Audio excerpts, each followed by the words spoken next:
السلام علیکم ناظرین، DNN نیوز کے ساتھ میں ہوں حانیہ مریم۔ اب رک کرتے ہیں ہیڈ لائنز کی طرف۔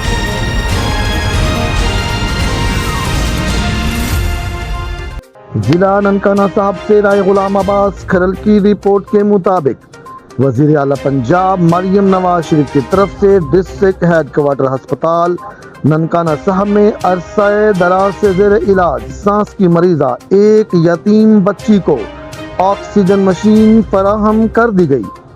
صوبائی وزیر صحت خواجہ عمران نذیر نے چند روز قبل ڈسٹرکٹ ہیڈ کوارٹر ہسپتال کے اچانک دورے کے دوران عرصہ دراز سے ہسپتال میں زیر علاج 21 سالہ عرشہ کو نئی آکسیجن مشین کی فراہمی کا وعدہ کیا تاکہ وہ اپنے گھر منتقل ہو سکے اور وہاں اس کا علاج بلا تعطل اور بآسانی ممکن ہو سکے۔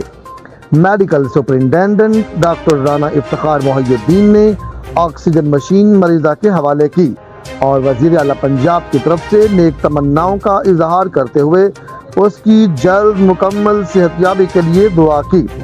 عرشہ نے نئی آکسیجن مشین کی فراہمی پر وزیر اعلیٰ پنجاب اور صوبائی وزیر صحت کا شکریہ ادا کیا۔